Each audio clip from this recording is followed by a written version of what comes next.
Assalamualaikum warahmatullahi wabarakatuh. Bagaimana kabarnya teman-teman semuanya? Semoga sehat selalu ya. Nah, kali ini Nakes ID akan membahas soal-soal uji kompetensi keperawatan.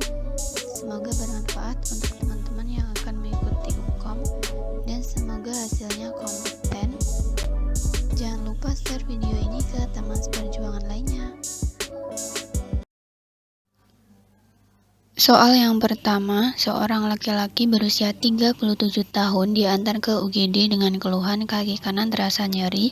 Dari pemeriksaan didapatkan tekanan darah 130/90 mmHg, nadi 90 kali per menit, suhu 38 derajat Celcius, RR 20 kali per menit.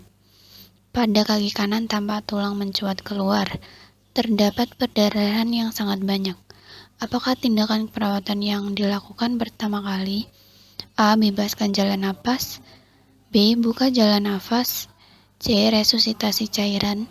D. Transfusi darah. Atau E. Loading cairan.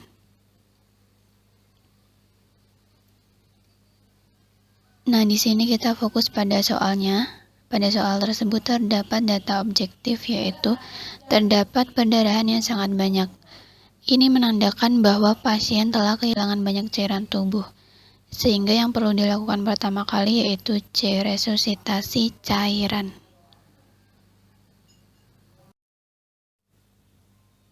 Selanjutnya soal nomor 2. Seorang laki-laki berusia 38 tahun datang ke RSUD Simpang dengan keluhan badan terasa lemas dan pusing. Terlihat ada luka di paha kanan dan terjadi perdarahan kurang dari 30% volume darah. Pada pemeriksaan fisik didapatkan keadaan umum lemah. Pemeriksaan TTV diperoleh tekanan darah 130/80,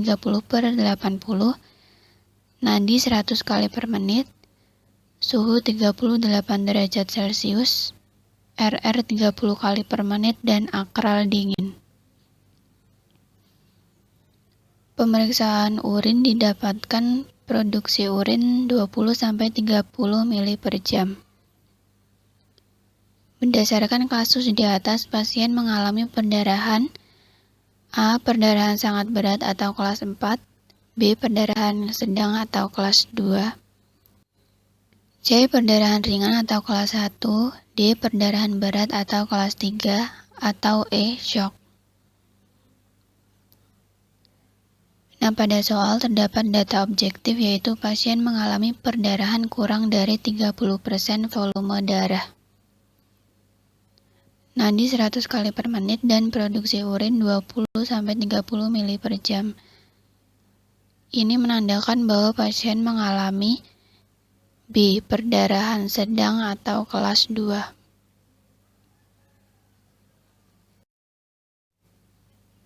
Berikutnya soal nomor 3. Seorang perawat sedang mengumpulkan data fokus dengan cara mengkaji keluhan klien, yaitu pilek, batuk, dan napas terasa sesak. Apakah tindakan perawat yang dapat dilakukan untuk mengumpulkan data tersebut? A. Auskultasi bunyi napas. B. Palpasi kekuatan nadi perifer. C. Kaji informasi tentang eliminasi klien.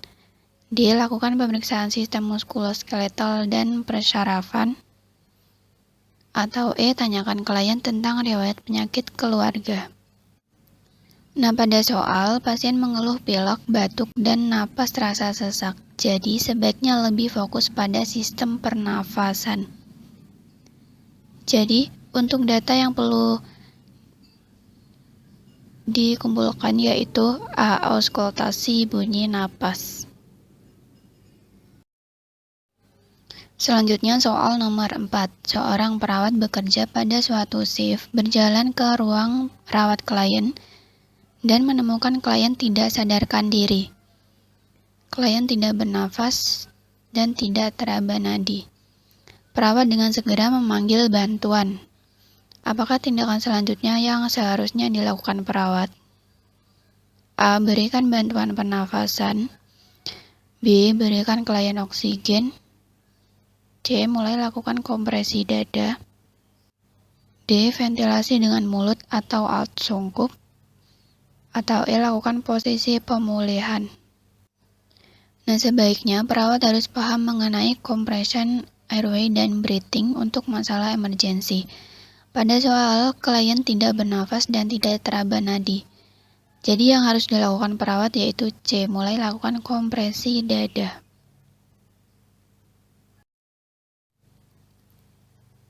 Berikutnya soal nomor 5. Seorang klien dirawat dengan diagnosis depresi berat. Selama diagnostik, perawat menemukan klien telah terjadi gangguan nutrisi berhubungan dengan asupan nutrisi yang tidak adekuat. Intervensi manakah yang perlu dilakukan pertama kali berhubungan dengan keadaan gangguan nutrisi? A. Timbang berat badan klien 3 kali setiap pekan sebelum sarapan. B. Jelaskan kepada klien tentang pentingnya menjaga asupan makanan dengan baik.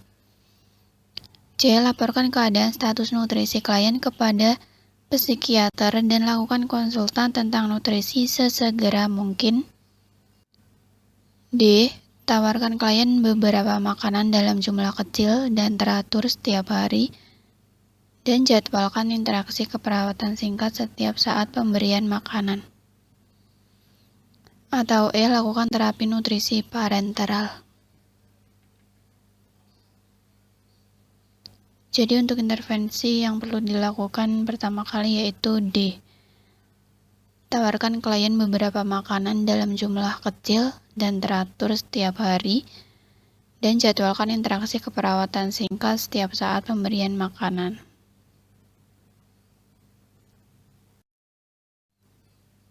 Berikutnya soal nomor 6.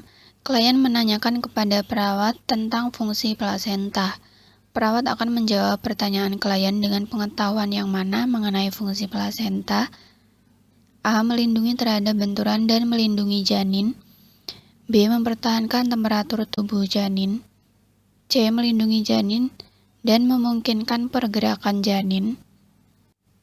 D. Memungkinkan pertukaran nutrisi dan sisa metabolisme antara ibu dan janin. Atau E. Mencegah partikel besar seperti bakteri masuk ke janin.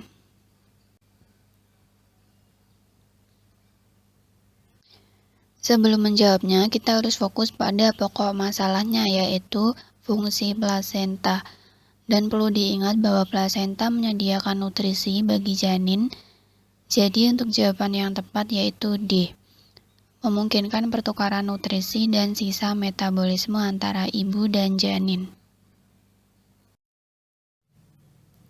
Selanjutnya soal nomor 7, seorang perawat sedang menyiapkan daftar tindakan untuk orang tua pada anak usia sekolah dengan diagnosa pedikulosis capitis atau kutu rambut. Manakah yang seharusnya ada di dalam daftar tersebut? A. Gunakan semprotan anti kutu pada spray dan perabot rumah tangga. B. Gunakan sampo pembasmi kutu dan ulangi perawatan tersebut selama 14 hari. C. Cuci semua spray dan pakaian dalam air dingin serta keringkan pada suhu yang tidak terlalu panas. D. Bersihkan lantai dari debu, area bermain, dan perabot untuk menghilangkan rambut-rambut yang mungkin membawa telur kutu. Atau E. Gunakan kapur barus dan minyak kelapa. Kegiatan dengan membersihkan rumah diperlukan untuk menghilangkan kutu rambut dan telurnya. Semprotan anti kutu tidak diperlukan dan tidak digunakan pada spray, perabot rumah tangga, dan tidak baik bagi anak.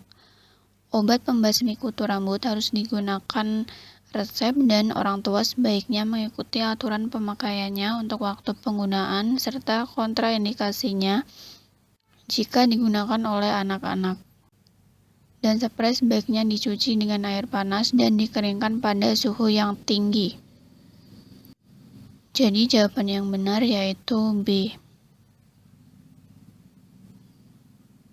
Bersihkan lantai dari debu, area bermain, dan perabot untuk menghilangkan rambut-rambut yang mungkin membawa telur kutu.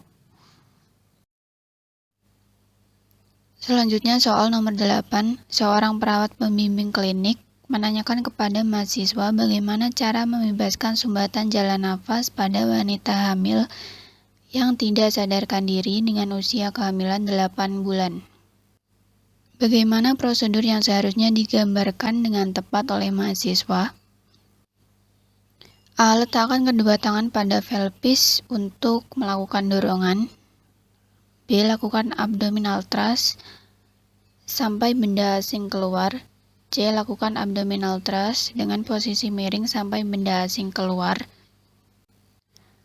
D. Tempatkan gulungan handuk di bawah antara perut dan pinggang kanan. Atau E. Tempatkan kedua tangan epigastrum untuk melakukan dorongan.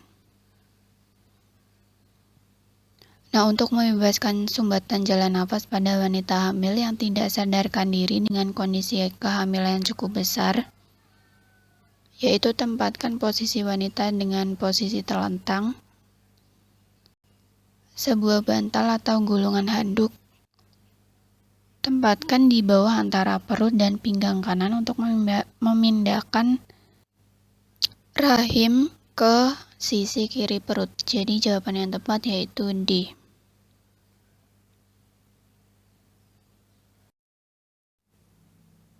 Selanjutnya soal nomor 9, seorang perawat menekankan pada edukasi perawatan di rumah pada ibu dengan anak pasca operasi jantung.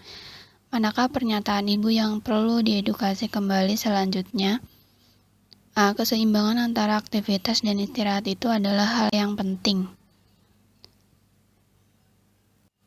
B. Saya dapat memberikan lotion pada luka insisi operasi jika anak merasa gatal. C. Aktivitas yang berisiko anak jatuh harus dihindari selama 2-4 minggu. D. Berada di keramaian orang banyak harus dihindari minimal 2 minggu setelah operasi. Atau E. Saya akan melatih anak saya untuk berjalan setiap pagi.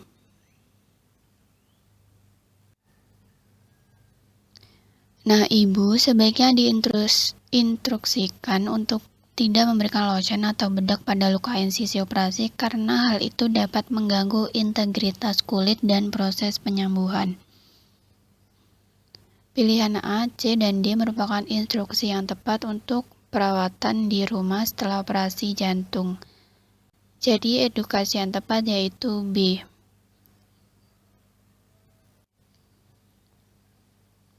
Saya dapat memberikan lotion pada luka insisi operasi jika anak merasa gatal. Ini perlu diedukasi kembali selanjutnya. Selanjutnya soal nomor 10. Seorang perawat mengumpulkan data dari klien dengan kehamilan kembar 2. Klien memiliki anak usia 5 tahun yang sehat dan lahir pada usia gestasi 38 minggu. Dan klien mengatakan kepada perawat bahwa dia tidak punya riwayat abortus atau kematian janin. Status GTPAL pada pasien tersebut adalah: untuk status kehamilan dapat digambarkan dengan GTPAL yaitu gravidity atau jumlah kehamilan. Untuk T, term birth atau jumlah kelahiran setelah usia gestasi. Untuk P, jumlah kelahiran sebelum usia gestasi. Dan untuk A atau abortus, ini jumlah abortus. Untuk L-nya yaitu jumlah anak lahir hidup. Nah, di sini pasien mengalami kehamilan kembar dan telah mempunyai anak menunjukkan jumlah gravidity 2 karena anak yang hidup lahir pada usia gestasi ada 1. Jadi untuk T-nya 1 dan untuk P-nya 0. Dan pasien tidak mengalami abortus, jadi untuk A-nya 0 dan L-nya 1. Jadi jawaban yang benar yaitu B.